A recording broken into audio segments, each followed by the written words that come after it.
Assalamualaikum warahmatullahi wabarakatuh. Pada kesempatan ini kita akan membahas tentang putusan NO, atau dalam bahasa hukumnya disebut dengan Niet Onafhankelijk Verklaring, ya. Apa itu putusan NO? Putusan NO bukanlah putusan yang tidak dikabulkan. Namun putusan NO adalah putusan yang tidak diterima. Mengapa tidak diterima? Karena gugatannya terdapat cacat formil, atau dalam istilah lain disebut dengan cacat hukum. Gugatan NO jika diajukan ulang atau diajukan baru, ada kemungkinan akan dikabulkan oleh majelis hakim. Sekarang timbul pertanyaan, apa yang menyebabkan gugatan seseorang itu bisa NO? Berikut di antara penyebab gugatan seseorang itu bisa NO. Yang pertama adalah surat kuasa yang tidak sah. Syarat surat kuasa khusus sebagaimana dijelaskan di SEMA nomor 2 tahun 1959, yang kemudian SEMA tersebut disempurnakan lagi dengan SEMA nomor 1 tahun 1971 dan SEMA nomor 6 tahun 1994. Disebutkan bahwa 1. Surat kuasa itu harus menyebutkan dengan jelas dan spesifik tujuan surat kuasa adalah untuk beracara di pengadilan.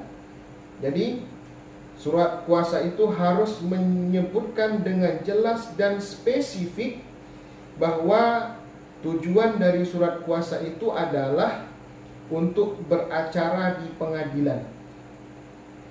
Kemudian yang kedua, menurut SEMA tersebut menyebutkan kompetensi relatif, ya. Kompetensi relatifnya harus disebutkan dan dijelaskan dengan sejelas-jelas mungkin. Kemudian yang ketiga, dalam surat kuasa itu harus menyebutkan identitas dan kedudukan para pihak. Identitas para pihak, kedudukan para pihak harus dijelaskan di dalam surat kuasa tersebut. Kemudian yang keempat, menyebutkan secara ringkas dan konkret pokok dan objek sengketa. Jadi surat kuasa itu harus memenuhi 4 unsur yang dimaksud. Ketika 4 unsur ini tidak terpenuhi, maka bisa menyebabkan gugatan yang kita ajukan statusnya adalah NO. Kemudian yang kedua, yang menyebabkan gugatan itu menjadi NO adalah gugatan diajukan oleh pihak yang tidak memiliki kepentingan hukum. Orang yang tidak memiliki kepentingan hukum, kemudian dia mengajukan gugatan, maka gugatan itu bisa menjadi NO. Hal ini berdasarkan jurisprudensi Mahkamah Agung nomor 194K garing skip garing 1971 tanggal 7 Juli 1971, di mana dijelaskan dalam jurisprudensi tersebut, gugatan harus diajukan oleh orang yang memiliki hubungan hukum yang melekat. Ketika seseorang mengajukan gugatan, dia tidak memiliki hubungan hukum, maka gugatan itu bisa menjadi NO. Kemudian yang ketiga, yang menyebabkan sebuah gugatan menjadi NO adalah gugatan tersebut error in persona. Apa itu error in persona?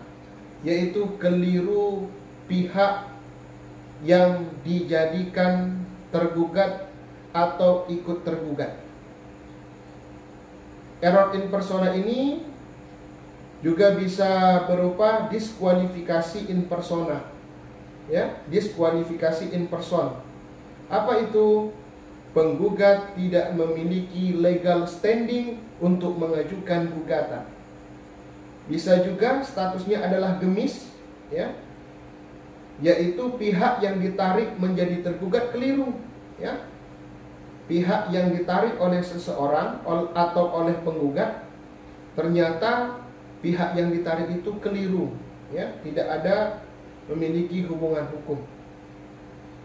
Kemudian yang berikutnya, gugatan error in persona ini bisa juga plurium litis consortium, ya.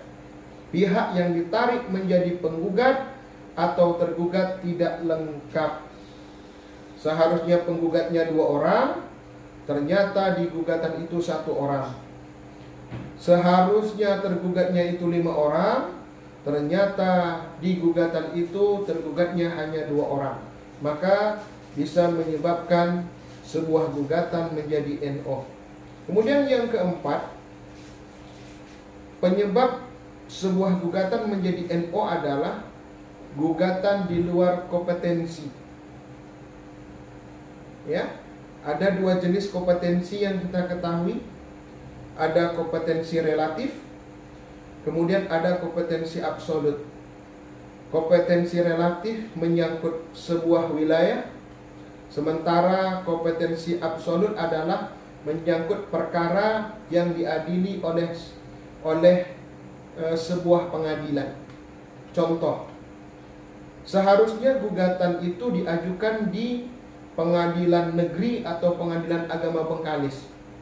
Ternyata gugatan itu diajukan di pengadilan agama atau di pengadilan negeri Pekanbaru. Maka bisa menyebabkan gugatan itu menjadi NO karena kompetensi relatifnya tidak tepat. Begitu juga, seharusnya gugatan itu diajukan di pengadilan agama, ternyata gugatan itu diajukan di pengadilan negeri. Hal ini bisa menyebabkan gugatan itu menjadi NO karena kompetensi absolut dari sebuah pengadilan untuk menyelesaikan perkara tersebut tidak memiliki wewenang. Kemudian berikutnya yang menyebabkan gugatan menjadi NO adalah gugatan absurd libel, ya.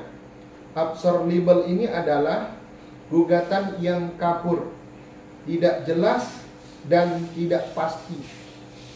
Apa faktor-faktor penyebab kekaburan tersebut? Yang pertama bisa disebabkan oleh dalil gugatan yang tidak mempunyai dasar peristiwa dan dasar hukum, ya.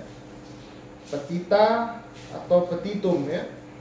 Kemudian tidak jelas objek sengketanya, ya. Ketika itu sengketa tanah, harus jelas ukurannya berapa, kemudian berbatasan dengan siapa, sebelah utara, sebelah selatan, sebelah timur, sebelah barat. Jadi objeknya harus jelas. Kemudian terdapat kontradiksi antara posita dan petitum, ya. Antara posita dan petitum tidak sejalan, maka bisa menyebabkan gugatan itu menjadi NO. Kemudian petitum tidak rinci juga bisa menyebabkan gugatan menjadi NO. Selanjutnya nibis in idem, ya. Telah ada putusan ingkrah yang subjek dan objeknya sama. Putusan itu sudah memiliki kekuatan hukum tetap, kemudian diajukan kembali, maka bisa menyebabkan gugatan itu menjadi NO. Kemudian yang keenam, gugatan prematur. Apa itu gugatan prematur? Gugatan yang semestinya belum diajukan, tetapi sudah diajukan. Contohnya gimana? Contohnya gugatan harta warisan. Orang tuanya masih hidup, sudah diajukan gugatan di pengadilan. Maka ini bisa menyebabkan gugatan prematur. Kenapa? Gugatan warisan baru bisa diajukan ketika seseorang sudah meninggal. Orang tuanya masih hidup, diajukan gugatan warisan, maka gugatan itu bisa menjadi NO. Kemudian berikutnya, yang terakhir yang bisa menyebabkan gugatan itu menjadi NO adalah gugatan kadaluarsa. Artinya apa? Artinya gugatan itu sudah lewat batas waktu untuk kita mengajukan banding atau kasasi, kemudian kita ajukan. Misalnya, ya, kita ingin mengajukan banding. Banding itu kan 14 hari di aturannya. Ternyata sudah lebih dari 14 hari, hari ke-15 atau hari ke-16 baru diajukan, maka bisa menyebabkan gugatan itu menjadi NO.